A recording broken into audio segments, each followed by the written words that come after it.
দর্শক, এভারকেয়ার হাসপাতাল এলাকা থেকে আমাদের সাথে আবারও যুক্ত হচ্ছেন সহকর্মী আনোয়ার হোসেন। আনোয়ার, আপনি শুনেছেন যে আজ লন্ডনে নেওয়া হচ্ছে না বেগম খালেদা জিয়াকে এবং দুপুরে বসবে মেডিকেল বোর্ড, আর অনুমতি পেলে রবিবার তাকে নেওয়া হতে পারে লন্ডনের জন্য।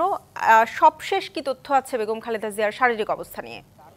হ্যাঁ ঈশিতা, যেটি হচ্ছে যে এই তথ্যটি আসলে সর্বশেষ তথ্য, যে এই যে এত আলোচনা সেটি হচ্ছে যে বিএনপি চেয়ারপারসন বেগম খালেদা জিয়াকে আজকে আসলে লন্ডনে নেওয়া হচ্ছে না। এটি হচ্ছে একদমই আসলে সবশেষ তথ্য, এবং সেটি শনিবারেও না রবিবারের দিকে একটি সম্ভাবনা আছে। সেটিও কিন্তু একেবারে এই যে চূড়ান্ত সেটি আসলে বলার সুযোগ নেই এখন পর্যন্ত। কারণ আপনিই বলছিলেন বা আমাদের কাছে যে তথ্যটি আছে সেটি হচ্ছে যে মেডিকেল বোর্ড একটি বৈঠকে বসবে, একটি গুরুত্বপূর্ণ বৈঠক। সেই বৈঠকেই মূলত আসলে সিদ্ধান্তটি হবে যে কিভাবে এই যে পিছিয়ে গেল বিএনপি চেয়ারপারসনকে লন্ডনে নেওয়ার ব্যাপারে, যে এই যে দিনক্ষণটি যে ছিল সেটি পিছিয়ে গেল, সেটির আসলে বিকল্প হিসেবে কখন একটি সুনির্দিষ্ট সময়, সেটি অবশ্যই আজকের এই মেডিকেল বোর্ডের যে বৈঠকটি হবে সেই বৈঠক থেকেই মূলত সিদ্ধান্তটি আসবে, এমনটা কিন্তু আমরা বলতে পারি। এদিকে ডাক্তার জুবাইদুর রহমান, বিএনপি চেয়ারপারসনের যে পুত্রবধূ, তিনি আসছেন, এখনও তিনি ঢাকায় এসে পৌঁছাননি।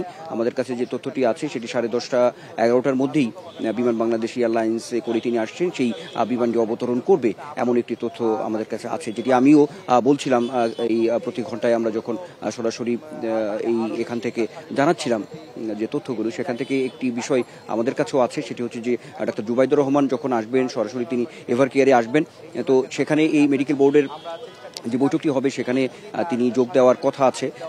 যদি তিনি আসার পরে নিশ্চয়ই তার সঙ্গে একটি আলোচনা হবে। সেই আলোচনার মধ্যেও ডাক্তার জুবাইদুর রহমান তো মেডিকেল বোর্ডের একজন সদস্য হিসেবে তিনি শুরু থেকেই আছেন, তো সেই জায়গা থেকে এখানে আসার পরে তার সঙ্গে যে কথোপকথনগুলো হবে সেখানে ডাক্তার জুবাইদুর রহমানের একটি সিদ্ধান্তের যে বিষয়টি আছে, সেখানে এই সিদ্ধান্ত গ্রহণে তার একটি বড় ধরনের অংশগ্রহণ সেখানে থাকবে, এমন একটি তথ্য কিন্তু আমাদের কাছে আছে। তার মানে আমরা বলতে পারি যে এই যে এয়ার অ্যাম্বুলেন্সটি দিয়েই আসলে মূলত কাতার থেকে আসার কথা ছিল, লন্ডনে যাওয়ার কথা ছিল বেগম জিয়ার, সেটি আসলে একটা অনিশ্চয়তার জায়গা তৈরি হয়েছে। কারণ বিএনপির পক্ষ থেকে এর আগেও বলা হয়েছে যে এই এয়ার অ্যাম্বুলেন্সটি যেটি একটি ত্রুটিজনিত একটি বিষয় ছিল, কারিগরি একটি ত্রুটির জায়গা থেকে যে বিলম্ব হচ্ছে, কেন আসছে না বা রাতে আসার কথা ছিল।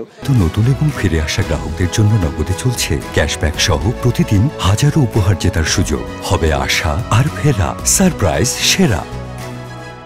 এই এয়ার অ্যাম্বুলেন্সটি সেটি দলের পক্ষ থেকে জানানো হয়েছিল, কিন্তু সেটি এখন পর্যন্ত একটা পুরোপুরি অনিশ্চয়তার জায়গা তৈরি হয়েছে যে আসলে সেই আদৌ এই এয়ার অ্যাম্বুলেন্সটি আসলে আসবে কিনা, এবং তার বিকল্প হিসেবে দলের পক্ষ থেকে আমাদের কাছে তথ্য আছে যে তাকে অন্য কোনো এয়ার অ্যাম্বুলেন্সে আসলে লন্ডন নেওয়া যায় কিনা, এমন একটি আলোচনার জায়গা কিন্তু তৈরি হয়েছে বা আলোচনা আছে দলের মধ্যে। তারপরে একটি বড় প্রশ্ন যেখানে আছে সেটি হচ্ছে যে তার সর্বোপরি বেগম জিয়ার শারীরিক যে অবস্থা যেটি আছে, সেই অবস্থায় তাকে এই যে মুভ করানো সেটি আসলে কতটুকু সম্ভবপর হবে, এই একটি ব্যাপার কিন্তু আছে। আর সেই ব্যাপারটির জন্যই মেডিকেল বোর্ডের যে বৈঠকটি হবে সেখানে এই বিষয়টিও সামনে আসবে। সব মিলিয়ে বলতে গেলে আজকে বেগম জিয়া লন্ডনে যাচ্ছে না, মোটামুটিভাবে আমরা বলতে পারি মোটা দাগে সেটি হচ্ছে যে কাল মানে পরশু রবিবার, সেটি একটু বলা হচ্ছে এখন পর্যন্ত। চূড়ান্ত সিদ্ধান্তের জায়গার জন্য কিছুটা হলেও অপেক্ষা তো করতেই হবে। দলের পক্ষ থেকে তার যে ব্যক্তিগত চিকিৎসক ডাক্তার AZM জাহিদ হোসেন, তিনি নিশ্চয়ই গণমাধ্যমে আনুষ্ঠানিকভাবেই এই বিষয়গুলো ঘোষণা করবেন। ঈশিতা। আনোয়ার, আপনাকে ধন্যবাদ।